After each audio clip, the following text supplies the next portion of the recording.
Welcome back to my channel. So as some of you may or may not know, I am a professional licensed hairstylist. So as part of a new series or whatever, I would like to do hair videos, demonstrating things, talking about things, answering questions, pretty much anything about hair. I do hair as my job, so I would like to think that I have some useful information to give to you, hopefully. So for the first video in the series, I would like to start with a video called Expectation versus Reality. So what that essentially means is it is going to be a general information video providing all of you with a little bit of extra information so that your next visit to the hair salon can be a little bit of a less stressful one. There's going to be a lot of information in this video as well, so I'm not going to dive too deep into actual details. I will save that for other videos. If you have any specific detailed questions you want answered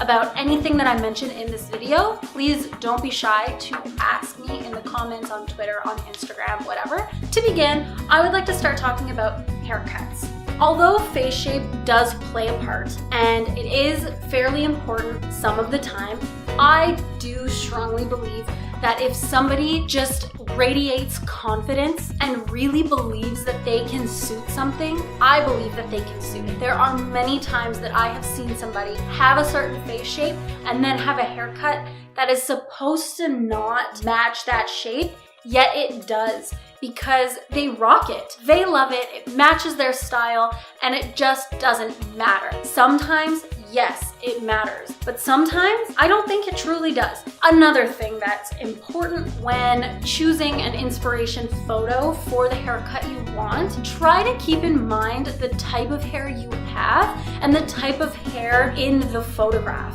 And the final thing that I want to say about hair cutting, we can't change your hair texture or type just by cutting it. If you come in with super naturally straight hair, we can't cut it to make it curly. We can cut in movement, and we can cut in layers, and we can cut in things to make your hair not seem so flat all the time, or give it a little bit more shape, but unfortunately we just cannot cut it in a way that will then suddenly make it curly. Or vice versa, if you have curly hair, we can't cut it to then make it straight. Next topic, styling. So for updos, for proms, for weddings, things like that, you have to keep in mind your hair type. Once again, let's say you find a picture of a beautiful bun with a beautiful braid. If you have really fine, super thin hair, maybe we'll need some sort of extras in order to make that possible, like bun makers or extensions, for example. And now for the usual one, coloring. I would say one of the most important things about coming in for a color service, you need to be honest. Your hair history matters, like really matters. If we go in there with lightener and there's a chemical reaction, that's really bad. We don't want to compromise your hair. We really don't. So really just be honest. We're not judging you, honestly. We really just want the information so that we can provide you with the best service possible in the safest way. Just as a quick little educational part, here is a chart. So this is a very basic hair chart showing the different levels of hair, color, and their undertone. And when you're lightening hair, you're exposing those undertones. With really dark hair, when you start to lighten it, you're exposing red, and down from there you get to orange, and down from there you get to yellow. Next thing to consider when you're thinking about getting color done is time and cost. So if you want a really big color job done, it's going to take time and it's gonna cost money.